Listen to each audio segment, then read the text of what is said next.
Well, there's been another murder in the wooded area of the Florida Panhandle. Prison chaplain and investigator John Jordan has his hands full once again in the latest mysteries, and yes, I said mysteries plural, from author Michael Lister. RAPLINE on location today in an area where much of the action takes place.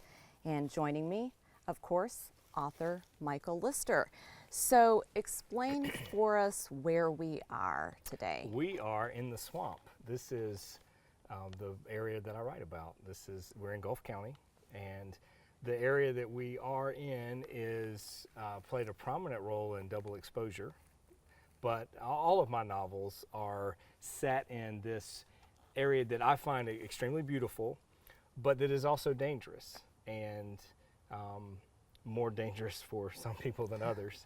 But this is the part of the setting for the two new John Jordan mysteries you mentioned, Blood Money and Blood Moon. And of course, Blood Money, as I mentioned, 2 books. Now this, I don't think you've done this before. This is unusual to have 2 books released at one time. It is. It is very unusual, and it's really cool that it happened the way it did.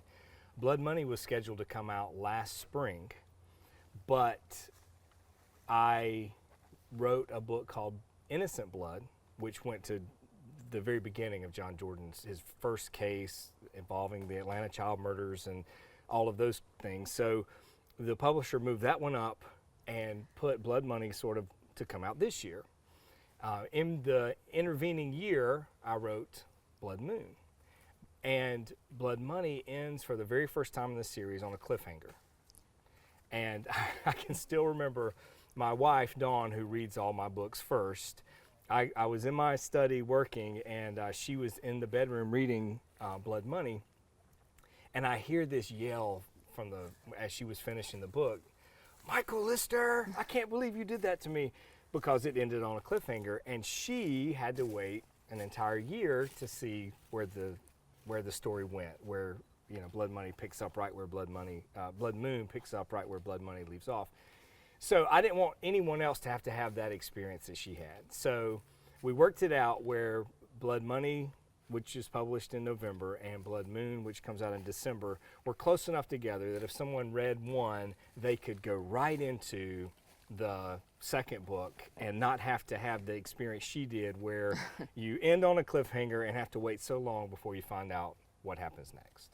And of course, the main character, the protagonist, is prison chaplain and investigator John Jordan. The character has been praised by literary people, and of course, I think he's my favorite literary character, well, personally. Thank you. So mine too. Yeah. So tell us about John Jordan. Well, this is the 8th and 9th books to feature this character. He is a detective, but he's also a person of faith. He walks the line between being a cop and a cleric, someone who has always been drawn to investigations. I was thinking about we're here at a crime scene, and there's at the beginning of the 5th book in the series, Blood Sacrifice, John is walking along the beach trying to find serenity. He's praying, he's meditating, he's thinking about his life, and he in the distance sees emergency lights, and he sees a crime scene. And in that book, it talks about how he is drawn to that. He can't help himself but go to a crime scene, to the emergency lights. So he's someone who, he investigates mysteries. That's what he does. Sort of the mysteries of life, of meaning, of existence, but also the mysteries of crime. And so he does both, and he has such a thirst for knowledge, for solving the mysteries that can be solved, but in a different sense, maybe honoring the mysteries that can't be solved. So he walks that line between the two, and prison chaplaincy seems to be a great place for him. He gets to live out his faith, or attempt to. He gets to work with people and help people, which is what he wants to do. But he also gets to investigate crime, both inside the prison, Potter Correctional Institution, the toughest prison in the Panhandle, and his dad is the sheriff of Potter County, so he's continually investigating crimes outside the prison as well. You know, throughout the series, the John Jordan series, it's just my opinion that John is always just on the cusp of serenity or happiness. It seems to be almost there, but not quite. He always has that struggle. And in Blood Money, the very beginning of Blood Money, I was surprised and happy to see how you opened that scene with him. If I remember correctly, the first sentence, the first line is, "I was happy." I was happy. And John is finally happy. And I, again, that's the 8th book in the series. So I have spent, over 20 years with John, and some of the readers have as well. And so I want John to be happy. This whole time I've wanted him to, but I didn't want it to be cheap or easy kind of happiness. I think it's an earned happiness, and I think it's an abiding, it's a deep, profound kind of sense of purpose and settledness, love. Things are starting to come together for him, and not. It's not by accident. It's because of the choices he's made and the life he's worked so hard to have, and he's finally beginning to have that. It's not a superficial happiness, it's a deep sense of happiness. Right, because the superficial happiness, it changes when circumstances change. And no matter what the circumstances are, John has a joy, I think, that will remain, will abide. And you are listening and watching RAPLINE here on GCTV and listening on GC 90.7. My guest, author Michael Lister. And of course, we're on location today in the swamp in Gulf County, Florida, where the setting of many of the books take place. And as we mentioned, books, there's now 9 books. So talk about John Jordan as it relates to the series, the whole, everything put together. It's interesting because I do look at this work as a series. I look at the series as a whole and look at the arc of the character of John Jordan, look at the way in which the books really function together. Almost like a season of television, or maybe even several seasons of television, but where you go from one episode to the other, and there's things that happen in one episode that are resolved, and there's things that are not resolved that set up what comes later. And I put things in books 1 and 2 that are just now beginning to pay off, in books 7, 8, and 9. And so I like that arc. I like that it is a series, and that you can pick up the books, any one, in any order, and that you'll get a case, a mystery that John is going to investigate and hopefully solve. But if you read them from beginning, if you read them in order, sequentially, you'll not only get the closed case in each book, but you'll get the arc, the growth of the character. As you were mentioning, a person who's trying to be happy, who wants to be happy, but has not been able to be until, a little later in life, and until we get to, books 8 and 9. So, Michael, how much of John Jordan is actually you? It's difficult to answer. A good bit. We are similar in worldview. Some of the experiences we've had are very similar, and then others are, very different. I was a prison chaplain with the state of Florida for almost a decade, so we share that in common.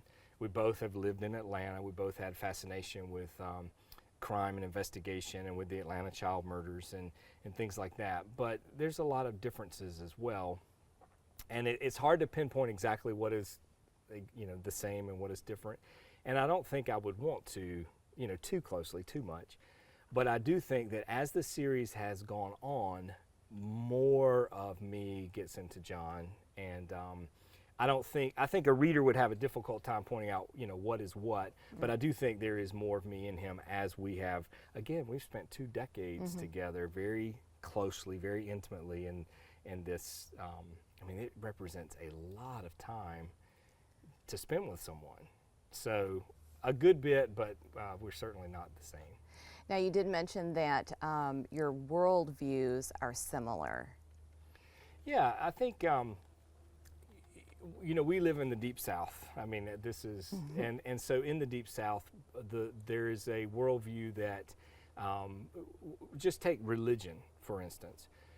John is a person of faith, but there is nothing, he's not a literalist, he's not a fundamentalist, which is mostly what you encounter of people of faith in the Deep South.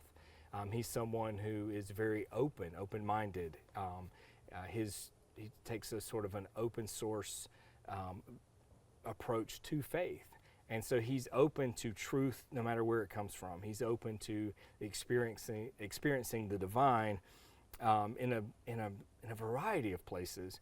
And I think we share that. We are also people who have faith and explore meaning in life, but are not particularly religious, and certainly not in any kind of formal way or involved in organized religion. So we have that, you know. And then when it comes to our desire for justice, and the way in which we're bothered by injustice, and then some of the social things we see in terms of poverty and inequality, whether it's you know, financial or the inequality of that we see in sexism and racism and homophobia and those kind of things. We share a lot of those type things. So let's back up just a little bit, and I'd be curious to know what led you into prison chaplaincy in the first place, and how you would summarize your time as a prison chaplain. It's interesting because I grew up wanting to do a lot of different things, but they all centered around art and ministry, all centered around art and counseling and teaching, creativity and spirituality, those two things. And so from an early age I worked in music and drama and writing, but I didn't know exactly how they were all gonna come together. And but I did, in college I studied theology, and I had was just finishing up almost finishing my graduate degree in theology when they built a huge state prison in essentially my backyard. And so a group of us guys who were interested in helping went out to meet with the chaplain to see how we could help. And when we walked, there's 3 of us from town, we walked into his office and we sat there talking just for a few minutes. And at a certain point, just in the most unexpected way, he turns to me and said, "You need to be doing this," talking about prison chaplaincy. Well, I had never crossed my mind, but 2 weeks later I was doing it. So it was one of those serendipitous moments that you couldn't plan, you couldn't foresee, but it just could not have been more perfect. And I had already been conceiving the idea of a mystery series that involved a person of faith, an ecclesiastical detective, clerical sleuth.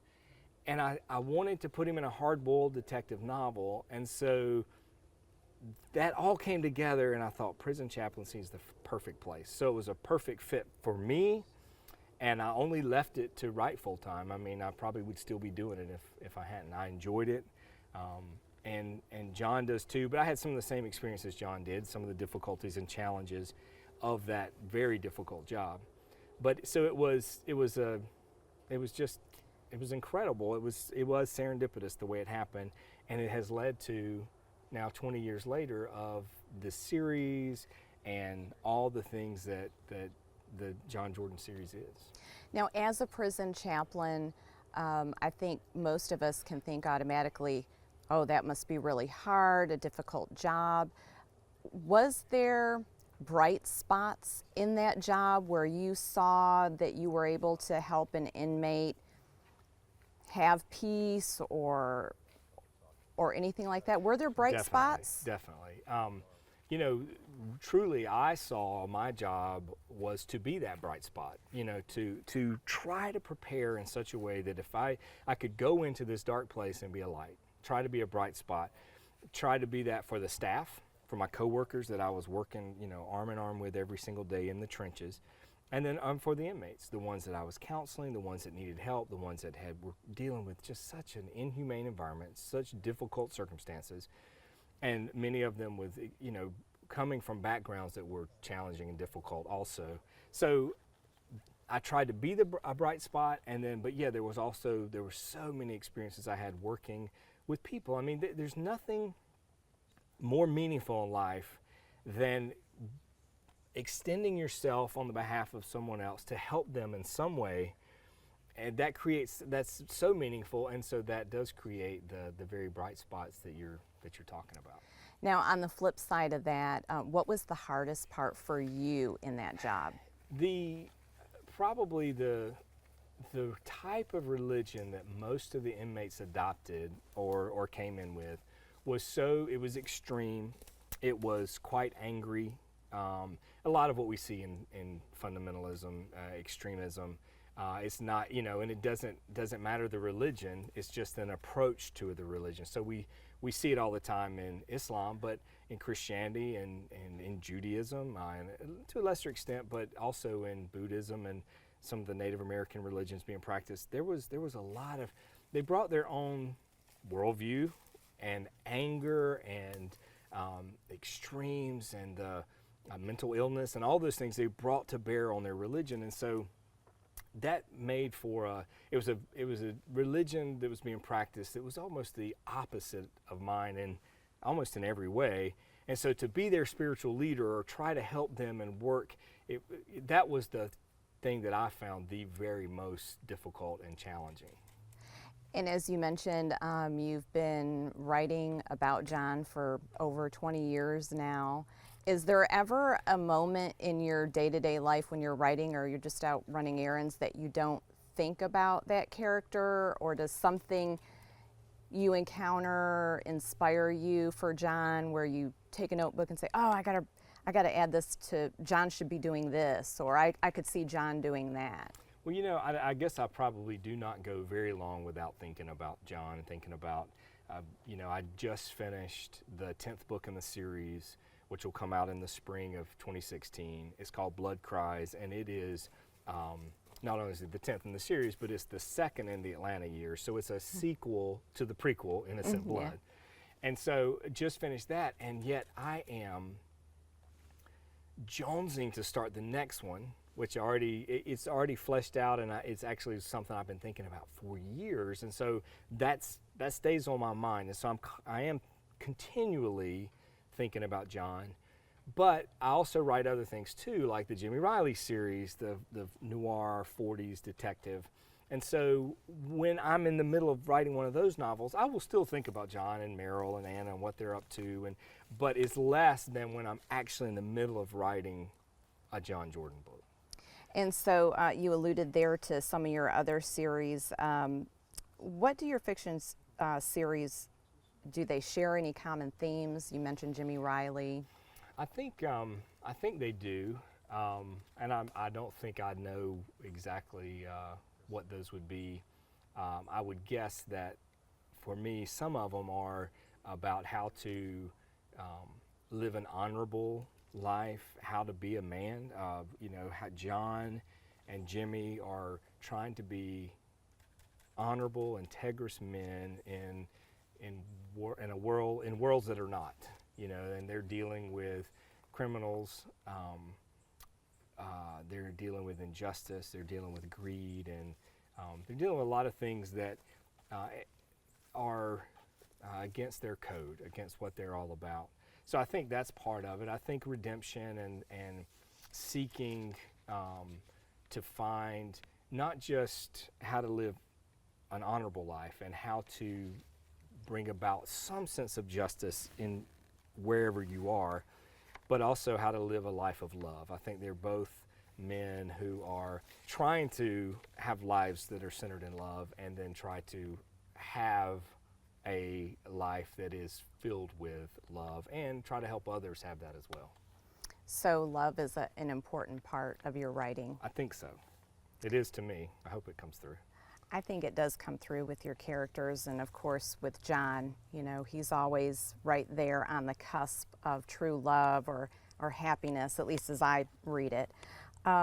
What is next for John Jordan, and what's next for you as a writer? Well, as I mentioned, the Blood Cries is next in the series, and then after that, right now I am alternating between going back to the Atlanta years, John's beginnings that involved the Atlanta child murders, and when he first moved to Atlanta. So his very first cases where he's learning to be a detective and learning how to be a man and some of those things. So I'm doing a contemporary novel and then a prequel, going back and forth between the two, between contemporary, modern times now and the late 80s, the mid to late 80s. So I'll continue that for a while.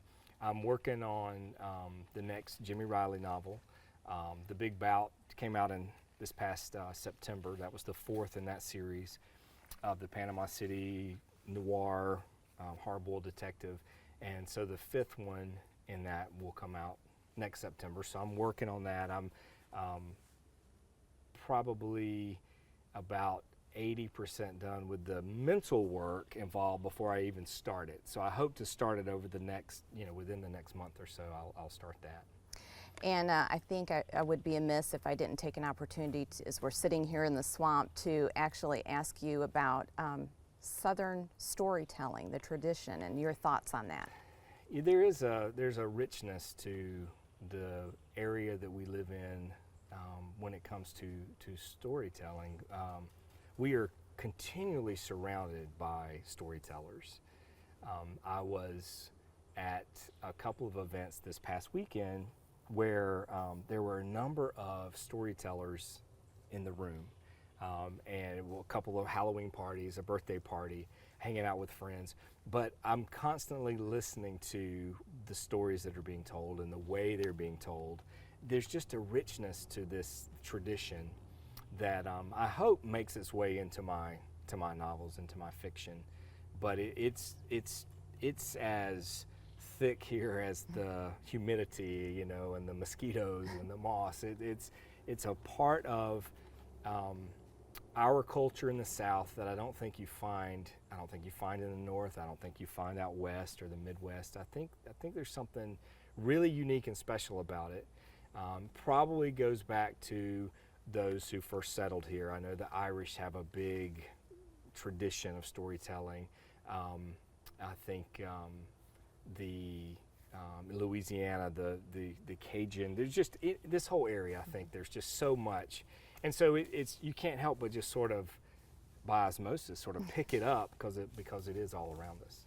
Do you like to people watch? I can see you interested in that. I do.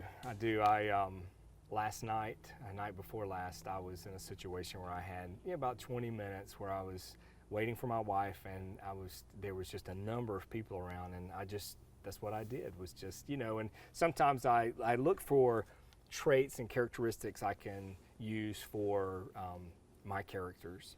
And sometimes, there's just one little thing. Last night or night before, whenever it was, there was a certain way a guy held himself and when he walked, and I was thinking, what's the best way to describe that? Because that's such a unique walk he has and stance. And there was another guy that did the same thing. He did almost the opposite of what the first guy did.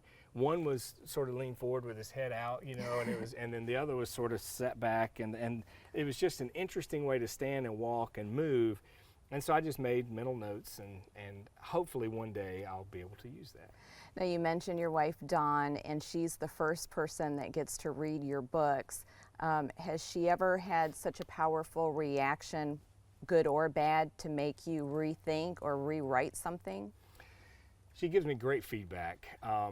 The things that it's funny because I ask her to give me notes as she's reading, as she's going through. When something stands out to her, she really likes it, or she has a question, and she does not want to do that. She wants to finish the whole thing and then talk about it. So it drives her crazy that I'll say, where are you? What's happening? Or Yeah. What are your thoughts? Do you like it?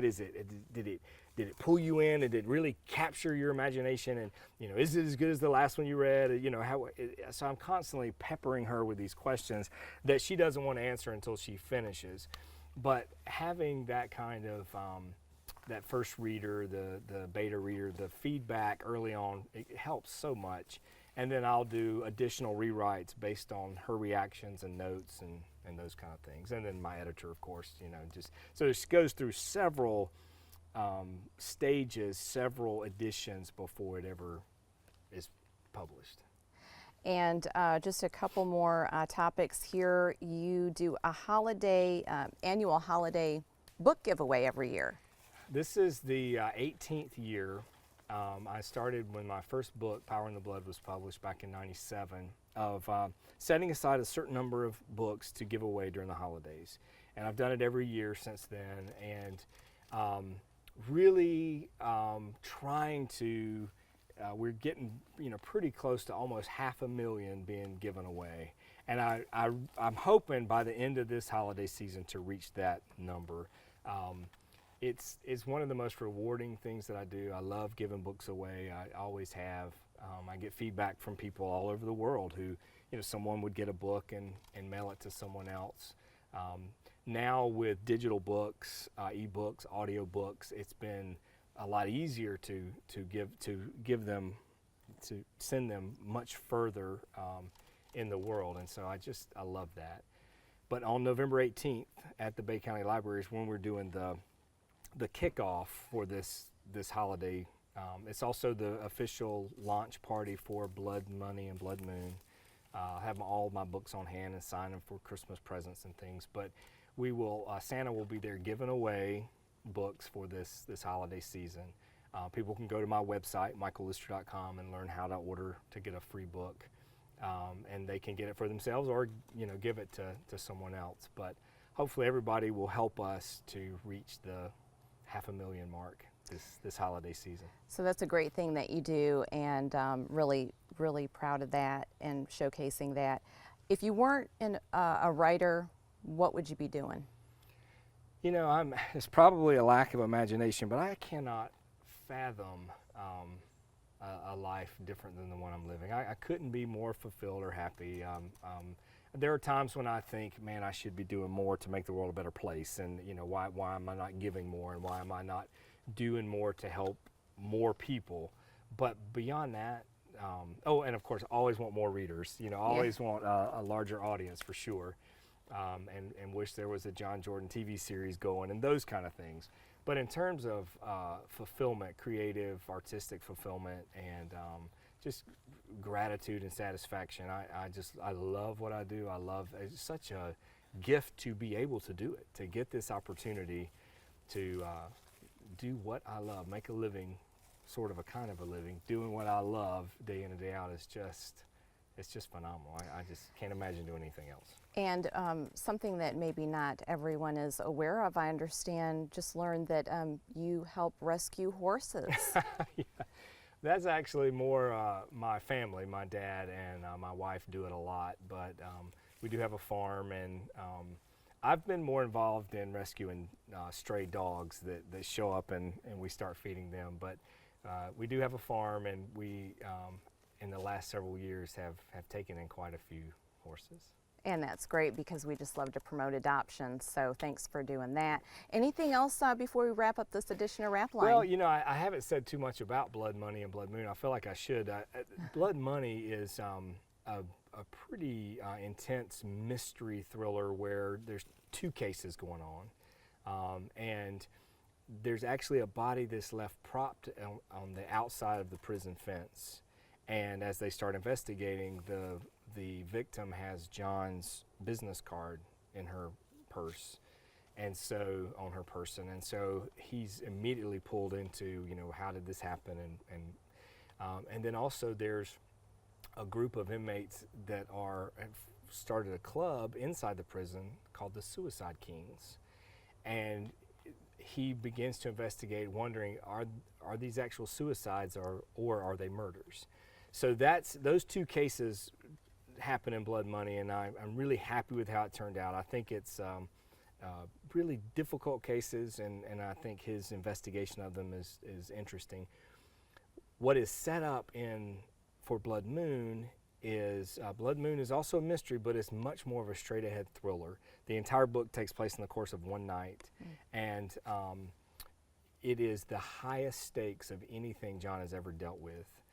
Someone he loves dearly has been taken, and if he doesn't do everything just right, he's not going to ever see her again. So it's, I love the way these two books work together. I love that they're coming out at the same time so people can read them together. And so anyway, I just wanted to mention a little bit about the two books themselves. And of course, people can come out and see you in person at your many events, and if they're wondering where they are, they can always check out your website. Absolutely, michaellister.com. michaellister.com. And Michael, thanks for inviting us out to Thank this you. space where This a has lot been of great, a yeah. lot of your books take place, and we'll talk to you again soon. Thank you. And that is a wrap for this edition of RAPLINE, of course, on location in Gulf County with author Michael Lister. And a reminder, if you are thinking of adding a pet to your family, consider the adoption option.